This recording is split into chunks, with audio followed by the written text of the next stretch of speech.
तमन्ना जी यहाँ पे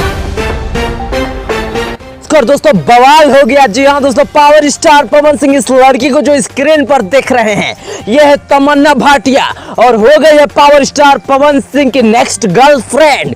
जी हाँ दोस्तों, पावर स्टार पवन सिंह बहुत जल्द इस लड़की के साथ 7 फेरों में बंधने वाले हैं और इस लड़की को साथ जिम करते हुए शॉपिंग मॉल में और फुटपाथ पे एंजॉय करते हुए खुले आसमान में देखे गए हैं। अपने गाड़ी से दोस्तों इस लड़की को गोवा घुमाते हुए भी देखे गए हैं। पूरा का पूरा मैटर मीडिया पर्सन हमारे कैमरे में कैद हुआ है और कैमरा से बचते हुए दोनों लोग मौज मस्तियां करते हुए नजर आ रहे हैं। क्या कुछ खबर है, पूरा तस्वीर आपको दिखाने की कोशिश करेंगे। इससे पहले अगर आप भी पावर स्टार पवन सिंह की ये नई गर्लफ्रेंड देखकर कैसी लग रही है, या ये ज्योति सिंह से भी और अक्षरा सिंह से भी गजब है या नहीं, हमें कमेंट करके बताइए। दोस्तों आपको बता देना चाहते हैं कि सिर्फ पवन सिंह का हीरोइन ही नहीं बल्कि पवन सिंह के साथ इसका एक नया गाना आने वाला है जिस गाने का नाम होने वाला है मैंगो के रस। जी हाँ दोस्तों, पवन सिंह की नई जो गर्लफ्रेंड है ये आप लोगों को देख के कैसी लग रही है कमेंट करके बताइए।